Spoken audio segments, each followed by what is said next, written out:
Iranian parliament speaker ने कहा कि दुनिया को और अमेरिका के लोगों को पता चल रहा है कि अमेरिका के टैक्स पेयर का पैसा इजराइल को बचाने के लिए लग रहा है।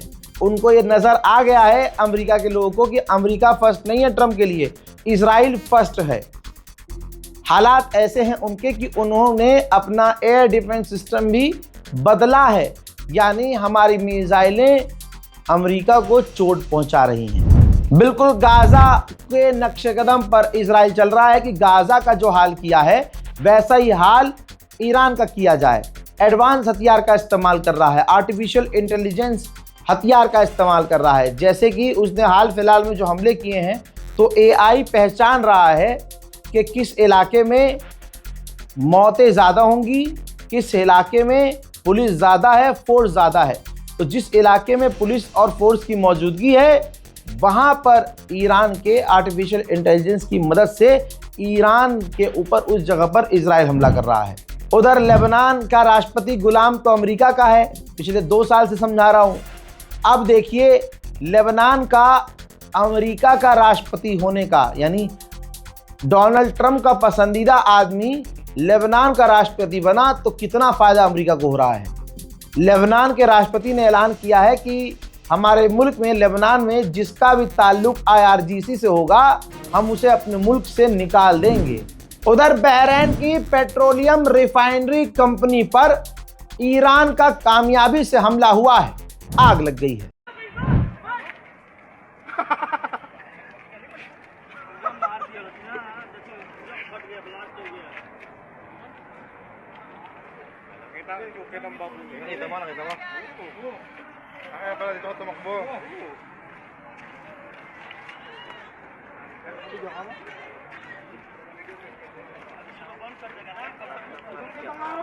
Nakalapit na namugyo. हज़रात, दुनिया का सबसे बड़ा क्रिमिनल डोनाल्ड ट्रंप दूसरे क्रिमिनल को बचाने में लगा है। हाँ, बीबी को, नेतन्याहू को। उसने कहा है कि इजराइल के राष्ट्रपति को नेतन्याहू को माफ़ी दे देनी चाहिए, नेतन्याहू का ध्यान पूरी तरह से जंग पे होना चाहिए। यही तो स्ट्रैटेजी थी नेतन्याहू की कि मेरे पे इतने केस चल रहे हैं कि अगर मैं बंद हुआ तो बाहर नहीं आ पाऊंगा। तो उसने पूरी दुनिया में वर्ल्ड वॉर छेड़ दी। ये मैं नहीं, एक्सपर्ट भी कह रहे हैं। जैसा मैंने आपसे पहले ही कहा था, ईरान के सिविलियंस को निशाना बना रहा है इजराइल, और यहाँ तक कि वो मतलब बच्चों के स्कूल को भी नहीं छोड़ रहा है। देखिए, बच्चों के स्कूल पर एक बार फिर से इजराइल ने हमला किया जिसमें स्कूल पूरी तरह से डैमेज नजर आ रहा है। ब्रिटेन के प्रधानमंत्री ने कहा है कि सबसे बेहतर रास्ता ये है कि ईरान से बातचीत की जाए और बातचीत करके उसे मना लिया जाए कि आप अपना न्यूक्लियर प्रोग्राम छोड़ दो। इसके अलावा हम अरब देशों की, गल्फ देशों की डिफेंस में मदद करने को तैयार हैं। The long-standing British position is that the best way forward for the regime and the world is a negotiated settlement with Iran where they give up their nuclear ambitions. मेरे दोस्तों फिलहाल के लिए इस रिपोर्ट में इतना ही। रिपोर्ट को share कीजिएगा। जय हिंद।